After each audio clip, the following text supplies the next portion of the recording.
मैं ज्योति कलश पत्रिका के मंच से डॉक्टर सुरेखा भारती। प्रसंग वर्ष करवा चौथ। भारतीय संस्कृति में हर त्योहार का अपना महत्व है, क्योंकि उसके पीछे व्यक्ति की भावनाएं जुड़ी होती हैं। सुंदर भावनाओं को अपने भीतर लाकर एक दूसरे के साथ प्रसन्नता से जीवन व्यतीत करना ही भारतीय संस्कृति की परंपरा रही है, जो कि प्रत्येक घर में दिखाई देती है। कुछ त्योहार सबके साथ मिलकर होते हैं, तो कुछ त्योहार पति पत्नी के लिए भी होते हैं, जिसका उद्देश्य होता है वह दोनों समरस होकर परिवार में जीवन व्यतीत करें। एक प्रसंग मुझे याद है, 4 साल पुरानी बात है। मेरे पड़ोस में तिवारी परिवार रहता था।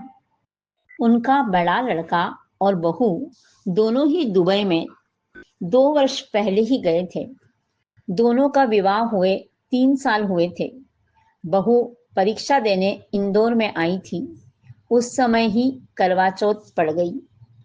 बचपन से मैं राजू को जानती हूँ। उसने हेमा से लव मैरिज की थी।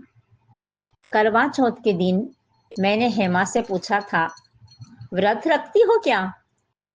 तब उसने बताया था कि हाँ आंटी, और मेरे साथ साथ वह भी व्रत रखते हैं। यह बोलते हुए उसके ओठों पर खिली प्यारी सी मुस्कान से मैं भी हंस दी।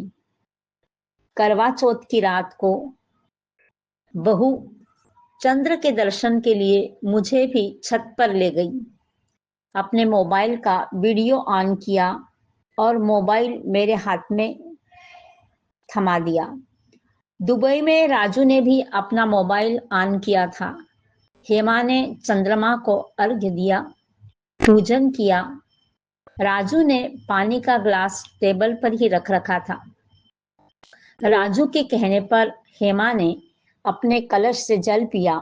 बाद में हेमा के कहने पर राजू ने भी जल पिया।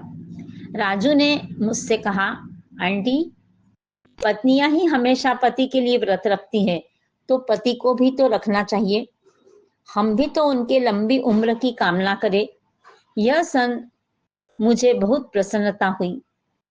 हमारी परंपरा, हमारी संस्कृति को युवा लोग भी कितना मानते हैं, और यही नहीं, बाहर विदेशों में भी अपने संस्कार नहीं भूलते।